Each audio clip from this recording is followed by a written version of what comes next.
Hello అందరికీ ఈరోజు మన వీడియో టాపిక్ ఏమంటే డిగ్రీకి సంబంధించి సెకండ్ కౌన్సిలింగ్ డేట్స్ అయితే రిలీజ్ చేశారు.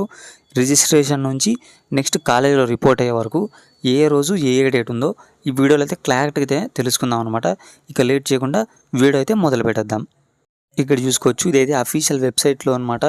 అఫీషియల్ వెబ్సైట్లో ఇక్కడ చూసుకోవచ్చు ఫేజ్ 2 అయితే ఉంది. దానికి సంబంధించి టైం టేబుల్ అనమాట. ఇక్కడ చూసుకుంటే రిజిస్ట్రేషన్ ఆఫ్ స్టూడెంట్స్ చూసుకుంటే 22 నుంచి 24 దాకా అయితే రిజిస్ట్రేషన్ చేసుకోవచ్చు. ఇదైతే ఫస్ట్ కౌన్సిలింగ్లో ఆల్రెడీ రిజిస్ట్రేషన్ చేసుకునే వాళ్ళకైతే అవసరం లేదు. Next open of HLC of verification of certificates అనమాట. ఇది కూడా అవసరం లేదనమాట. ఫస్ట్ కౌన్సిలింగ్లో ఎవరైతే సర్టిఫికేట్ వెరిఫికేషన్ అయిపోయి సక్సెస్ వచ్చేసిందో వీళ్ళకైతే అవసరం ఉండదు. వెబ్ ఆప్షన్స్ అయితే 23 నుంచి 25 దాకా ఉన్నాయి. ఈ వెబ్ ఆప్షన్స్ అయితే మీరైతే పెట్టుకోవాలన్నమాట. ఫస్ట్ కౌన్సిలింగ్లో మీరు ఆల్రెడీ వెబ్ ఆప్షన్స్ పెట్టుకున్నా కూడా ఈ సెకండ్ కౌన్సిలింగ్లో కూడా మీరైతే వెబ్ ఆప్షన్స్ అయితే పెట్టుకోవాలి. నెక్స్ట్ దాంట్లో మీరు ఏమైనా చేంజెస్ చేయాలనుకుంటే 26th అయితే చేంజెస్ చేయొచ్చు అనమాట. నెక్స్ట్ అలాట్మెంట్ ఆర్డర్ ఎప్పుడైతే మనం డౌన్లోడ్ చేసుకోవచ్చు అంటే 29th అనమాట. 29th రోజు మనమైతే డౌన్లోడ్ చేసుకోవచ్చు అలాట్మెంట్ ఆర్డర్.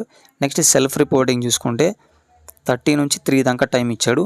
అలాట్మెంట్ ఆర్డర్ మీరైతే డౌన్లోడ్ చేసుకొని ఆన్లైన్లో రిపోర్ట్ అయ్యి మీరైతే కాలేజీలో అయితే రిపోర్ట్ అవ్వాలన్నమాట. రెండిట్లో ఏదో ఒకటి చేయొచ్చు. ఇదనమాట వాళ్ళ వీడియో డేట్స్ సంబంధించి ఇదనమాట.